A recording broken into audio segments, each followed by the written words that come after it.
মাধ্যমিকে ফিরছে ভর্তি পরীক্ষা, থাকছে না কেন্দ্রীয় ব্যবস্থা। আগামী শিক্ষাবর্ষ থেকে মাধ্যমিক স্তরের ভর্তি কার্যক্রমে বড় পরিবর্তন আনছে সরকার। লটারি ভিত্তিক ভর্তি পদ্ধতি বাতিল করে নতুন ব্যবস্থায় ক্যাচমেন্ট এরিয়া ও পরীক্ষার সমন্বয়ে শিক্ষার্থী ভর্তি করা হবে। তবে এক্ষেত্রে কেন্দ্রীয়ভাবে কোনো ভর্তি পরীক্ষা নেওয়া হবে না বলে জানিয়েছেন শিক্ষা এবং প্রাথমিক ও গণশিক্ষামন্ত্রী ডক্টর আ.ন.ম এহসানুল হক মিলন। বৃহস্পতিবার 18 জুন সচিবালয়ে আয়োজিত এক সংবাদ সম্মেলনে তিনি এই কথা জানান।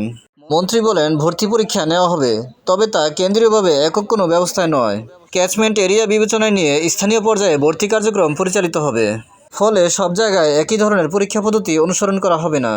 তিনি আরও জানান, আগে যেভাবে স্থানীয় বাস্তবতা বিবেচনায় ভর্তি কার্যক্রম পরিচালিত হতো, নতুন ব্যবস্থাতেও সেভাবে ক্যাচমেন্ট এরিয়া ও পরীক্ষার সমন্বয় করা হবে। তিনি বলেন, আমরা সেভাবে যাচ্ছি না। আগে যেমন ভর্তি পরীক্ষা ছিল, তেমনি ক্যাচমেন্ট এরিয়া ও পরীক্ষার সমন্বয়ে ভর্তি কার্যক্রম পরিচালনা করা হবে। ভর্তি পরীক্ষার ধরন ও কাঠামো সম্পর্কে বিস্তারিত জানতে চাইলে তিনি বলেন, বিষয়টি এখনও চূড়ান্ত হয়নি। এ বিষয়ে কাজ চলছে এবং সময়মতো পূর্ণাঙ্গ রূপরেখা জানানো হবে। প্রসঙ্গত, আগামী শিক্ষাবর্ষ থেকে মাধ্যমিক স্তরে লটারিভিত্তিক ভর্তি পদ্ধতি বাতিল করে নতুন ব্যবস্থা চালুর সিদ্ধান্ত এরই মধ্যে জানিয়েছে শিক্ষা মন্ত্রণালয়। নতুন ব্যবস্থায় এলাকার ভিত্তিতে শিক্ষার্থীদের অগ্রাধিকার দেওয়ার পাশাপাশি মূল্যায়নেরও সুযোগ রাখা হচ্ছে।